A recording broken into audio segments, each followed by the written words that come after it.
My Love of Life Energy is a podcast created by Anna Scott. Anna knows that every human being sees life uniquely. In this podcast, she will talk to people and learn from them. These conversations are to shine the brilliance of each human being she speaks to. Join her. After each exploration, you will expand on your insights and see truth and beauty. Good morning, good afternoon, and welcome to my podcast, My Love of Life Energy. And today I am, what's the right word? I have reverence for the woman who I'm speaking to. Jules Swales is my guest, and I've been a student of hers for 2 years and have watched how I've changed. And this woman is going to knock your socks off when you hear her. And thank you. It's great to have you here today. It's wonderful to be here, and I'm not sure I'm going to be knocking anybody's socks off, but let's see what happens between you and I. Well, we're here today because you have been the champion and the creative idea of the book that's coming out, The Story of Muses. That was your baby. And that's why we're here today. That was the intention of this, is that I wanted to interview the people. And it was my dirty secret, as I've always wanted to interview you on a podcast. And I was glad this was the reason that I could have it. So well, it's lovely to be here. And yes, the stories of the Muses, I had a clear idea about this book. I didn't have such a clear idea about A Different Story, the first compilation book. That book was definitely born from the students of the class. It came out of the refresher class we did one summer. And I think it was J.B. Hollows, actually, who was like, oh my gosh, we should do a compilation book. And I was like, that sounds a great idea. And I think Ria had already started IW Press then. So we ran it through her press, of course. And then, we realized this is something we could do every year. We could put a compilation book together, because a lot of my students, Anna, are not necessarily going to write a book in their life, So this is a way that I can support people getting their work out there, even if they don't have the wherewithal to do a whole book. And, part of my writing school is about that. It's about supporting people in getting their work from that solo sport that we do at home, where we put ourselves through torture, out into the world in a new way. And so now the Muse book came from me. I wanted to do the method on Muses big time, because level 4 is a wild ride, let's put it that way. And the brave, it's the brave of heart who do the Muses and explore them. And I wanted to highlight that and showcase that. And so, can I ask you, what are the Muses to you? If people didn't know what the Muses are, what are you they mean to you? What would you like me to run the seven Muses? No. I mean, you can, but what are they to you? What are they to me? They're just like the parts of us that we are either unaware of or too frightened to live yet. And what they do is they say, come on, it's like I say to my students, well, the Muses will kind of coax you out of yourself. And that's what they're doing. They're like, come on, dig a little deeper. Otherwise, we're just writing from what we know all the time. I know what I know about this. The Muses are like texturizing us inside to what we don't yet know about ourselves. What can we explore? And how can we explore ourselves in a sort of archetypal way, but not archetypes as in a mother means a mother, or a siren seductress whore means a whore, or anything to do with sex at all. But there's a lot of women I know who've written the Muse energy around the siren seductress whore, and it's been profound for them to see what that means energetically for them. So, I mean, every level to me is about an uncovering of a human. And I think that levels 1, 4, and 7, which is what you're doing right now, are really the ones that say, that come on, come on, like, look at who you are. And that's that uncovering, because when I'm in your classes, so truth be told, I'm a student of Jules. Best money in the world is invest in method writing. I think I'm your biggest supporter. If not, I want to be. But it's this uncovering. Talk about uncovering and what you're looking at with people. Well, there's a difference between discovering and uncovering. Discovering, it's almost implies that, oh, I'm just discovering this about myself that I never knew. Uncovering, we kind of always knew. Oh, wow. Holy schmoly. Say more about that. What you mean, because I can feel the energy of it. The uncovering. Uncovering is the parts of us that we know are dormant, that we're too frightened to live into existence, that we're too humbled to really allow to be part of who we are. And discovering, we can't discover that, because that almost implies we're discovering something outside of ourselves. Whereas as writers doing the muse level, it's an uncovering. If people can get out of their own way and drop in, and then there's that, oh, here we are now. Like, here we are. Here I am now. And, just today I heard it in class, and I was just,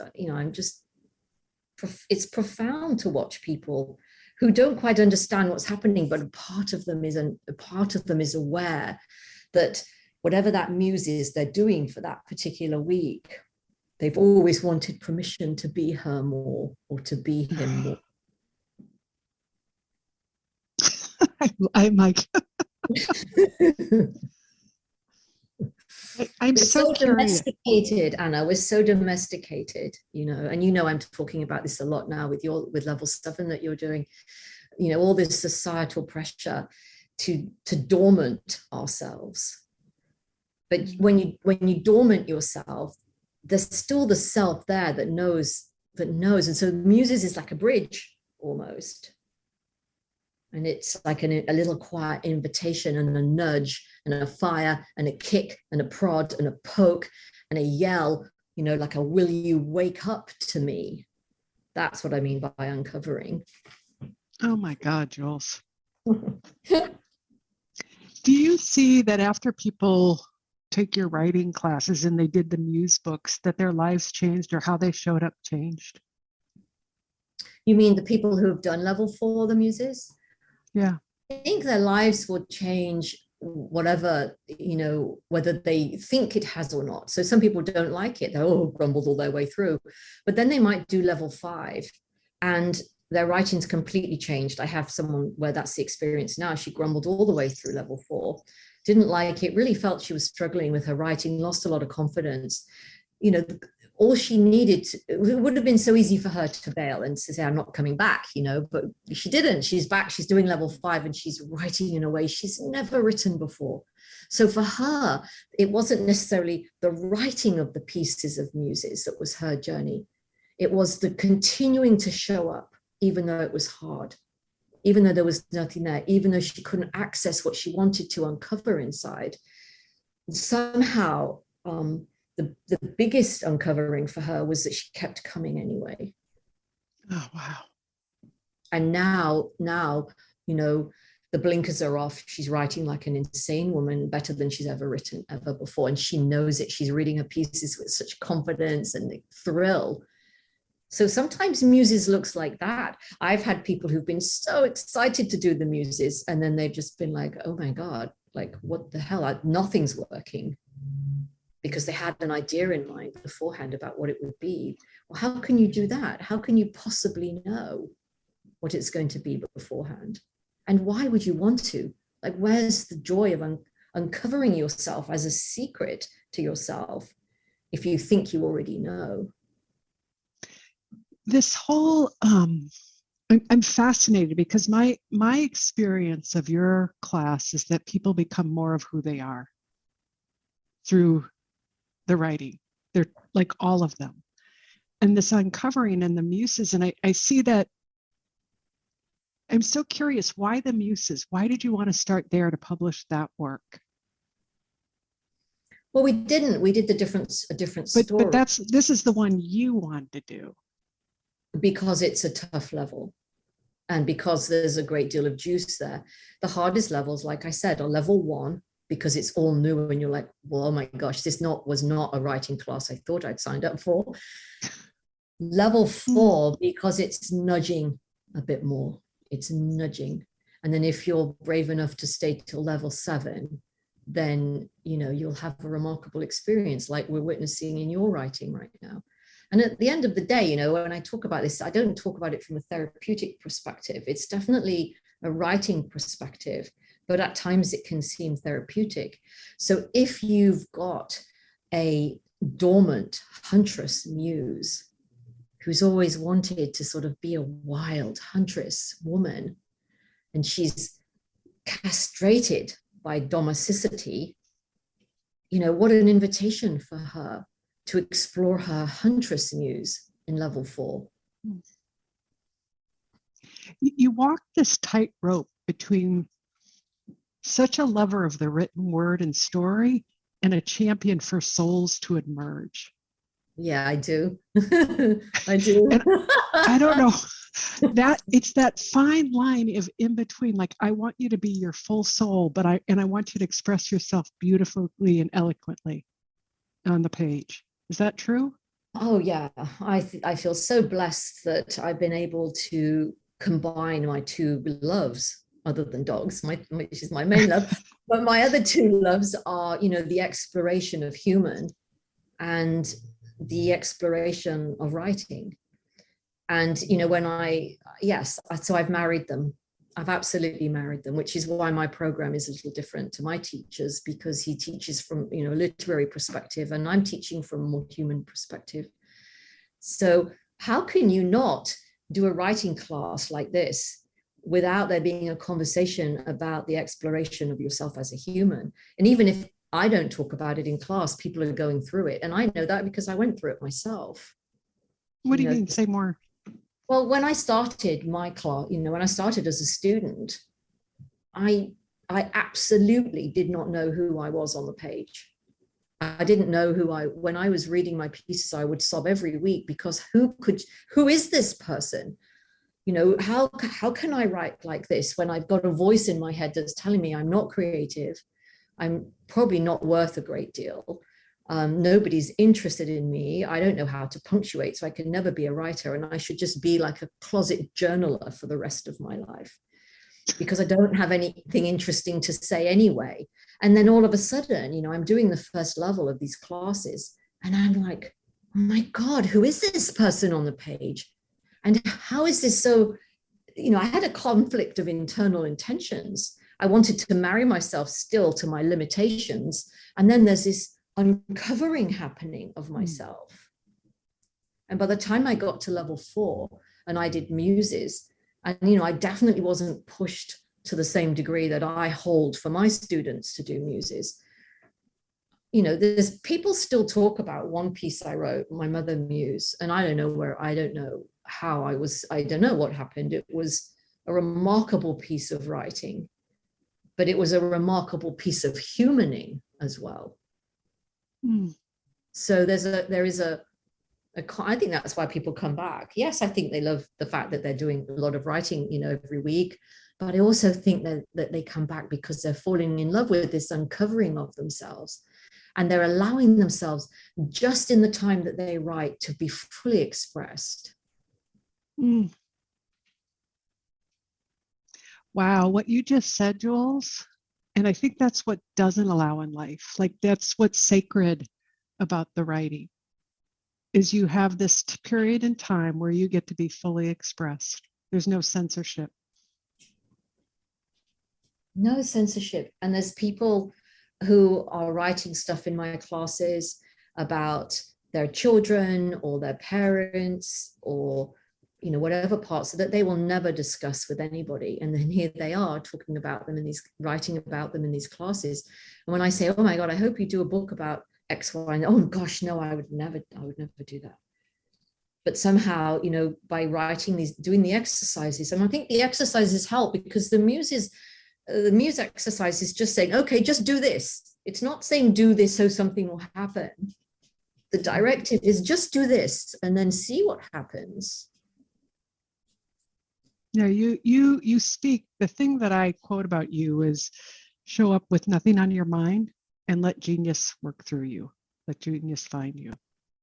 And isn't that the ideal way to live?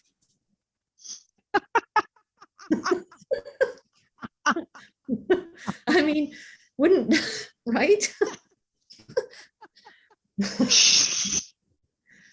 Show up with nothing on your mind and let life live you. You realize how radical that is?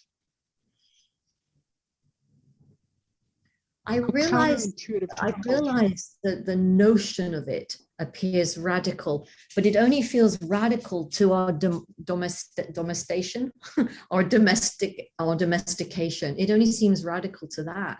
And, that's kind of sad to some degree. And it is, really interesting how we've got it so backwards that we're supposed to work so hard at life. And in doing that, we get so distanced from life, whereas, it's really just about getting very ordinary, very, very ordinary, very quiet, very ordinary. Somebody wrote a piece today about how loud she is when she's quiet. And it's not the same sort of loud that she's used to being. And on the page, she finds herself very, very quiet, but very loud in her quietness. And I just love that. Power isn't noisy, it's palpable. Wow. And, right? Wow. And why every minute don't we want to be empty? Empty, empty, empty, as Muji says, and then see how we can be lived. So creative genius has so much more better ideas for us than we have for ourselves, both on the page and in our lives. It's, I just am seeing right now, it's what you're really offering is a microcosm of how to live life. And I hadn't seen that. I mean, there's a power in that if you really see that this is the opportunity, is to see I can empty myself at any moment and watch life live through me, just not when I'm in writing class. So if you Google, in writing, you're supposed to show, not tell, right? So if you Google show, don't tell, you're going to have all these interesting articles come up. And what I think that the Muse level does, and probably all the levels to some degree, or maybe method writing as a whole, is it says, hey, human, let me give you this exercise to do, which is going to keep you, it's going to be hard to do it. It's going to keep you really focused. So the exercises are like these little gems, and they're like, look over here, human, look over here. Now focus on me. I want all of your attention. And to do it well and to do the exercise for class, you need to really pay attention. So when you're doing that and you're paying attention to the exercise, guess what you're not doing?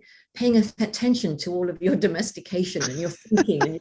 And you can't be in both those places at once. And so when the exercise pulls your energy to the page, gets you focused, creative genius says, okay, now I can slide in here. Home base, here I come, baby. Home base, here I come. And then creative genius or life or God, whatever language you want to use, that like energy, everything's energy, it sort of does, it comes through us, and through our articulation and our individualized sense of writing and sense of self, it then puts itself with us onto the page. And with the muses, the more we get out of the way and let that happen, the more extraordinary the journey. And I'm really curious, because this is one of the things I'm just beginning to learn how to dance with, is how to use creative genius in the editing. like not to turn off. Like I think I used to think that creative genius would come in and would give me my ideas, but I'm seeing that creative genius is always available even in the editing or final products, like getting a product out, not the Oh yeah, process. you have to use creative genius for everything, not just the product of life as well, and the process of life. So that's the dance right there. That's where Tolle talks about, be the dance and the dancer. That's it. Be the editor, be the process, and work on the product, but still be open to creativity. And that's why now the ego will say, oh, but I really love that last line. But creative genius might say it would be a lot better if you got out sooner and cut the whole last stanza. And you're like, no, I don't want to. So that's the ego versus creative genius. Like, what do you listen to? You cut everything after, you cut the whole last stanza, you put it somewhere else. It's called killing your darlings. You use it for another time. I've got a whole file that's called Kill My Darlings, and you use it for another time. But editing is, if you have confidence that creative genius is going to meet you on the page as a writer, you're going to have confidence that it's going to, you're going to be able to edit from that same place. It just has a different flavor. Has a different flavor. Because that was to get this book out, the authors in this book all had to go back and edit.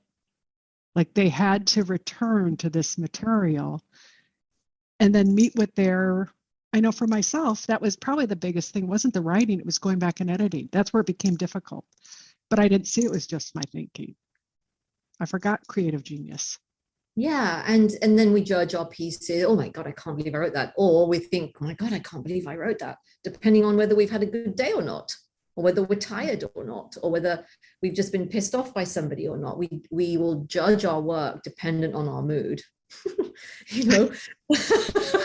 And that's what's, I do it. I judge my work so I always know not to edit when my mood is low, because I'll just put myself through a ringer of insecurity. But you often tell the writers you can't be a judge of your work. You can't be a judge of your work, but you still have to edit it before you send it out to be edited. I have to edit my work 2 or 3 times before I send it to my editor. Yeah, but there's something wisdom about the not being the judge of your work. That's a gift. Yeah, but I mean, we still are the judge. It's like, no matter how many times I say, it's egoic to think, and if you're going to judge your work, at least judge it up and tell yourself it's better than everybody else's, Why do we always judge ourselves down in comparison? It's because we've been so domesticated to be smaller and to not shine and I think with Muses, Anna, it's like, okay, just for these 7 weeks, I'm gonna let it out. And that is, Jules, that's the beauty of your writing class is you said you'll fall in love with yourself on the pages, to fall in love with yourself on the pages. And it's to fall in love with the mystery of who we are and to watch it coming to life. I mean, that's what I see has happened through this work. Yeah, and to fall in love with the mystery of life, exactly. And yeah, there's such a marvelous invitation in that. Just an extraordinary invitation. Now I'm just reflecting on that, the enormity of that. Mm-hmm. And how we've got so lost in the busyness of everything, the busyness of movement, the busyness of life, and the busyness of noise. And we were talking this morning about where do we talk from in our bodies even, and how most people talk from the chin up, and one gal was reading a piece and she was definitely talking from her body in a whole other way, and it was just remarkable to hear. So our body has so much information for us energetically, and so it makes sense that the muse energies, that we use the body to find them. Yeah. And when people say, well, I don't know what energy is, go Google it. Go look at what the definition for energy is, and listen to your body, because your body is life living itself. The aliveness. We are coming to the end of our podcast interview for the story of the Muses, and I could do this. I could do this once a week. Talk to you, no doubt, because it's so alive. You practice what you preach. You live your talk. Thank you, Anna. Yeah. So people, if they want to find out about you and they want to buy the book, where do we direct them? Where do you want to direct them, Jules? Oh, that's a really good question. Well, I don't really know in this minute. Okay, well, I do. I know what I'm going to do. I mean, you have to understand, I might be the heart of the method on Muses. I'm definitely not the production of it. And I have to thank the others for that. So you probably know more than I do where people need to go. Okay, so two things. So if you're interested in becoming a better writer, and if you're interested in uncovering who you really are, please Google www.juleswales.com and sign up for one of our method writing classes. There's Can not I a just person. add something quickly to that? So because, one of my students has a book coming out with Simon & Schuster in the fall, I do think the entry-level classes are going to be packed pretty early. I'm already getting quite a lot. So I'm just going to launch the classes a bit earlier right now. So if someone is looking for a spot, because I keep the entry-level class small, they need to jump in sort of sooner rather than later. Great. I will put that up there, and then I will put a link to in the bio of where to buy our book. And where to buy the book, exactly. Because if you want to find out more about how the Muses work individually with people, read each chapter and you'll be like, well, how do all these people have a different take on the crone hag witch muse or the Medusa muse? How could they possibly see and feel it so differently? How might I then see and feel it? Right. And that's what you're always a champion of, Jules, is how I might. What's the truth of who I am and how do I show up? So with that, I thank you very much for this time. Thank you, Anna. It's been wonderful, as always.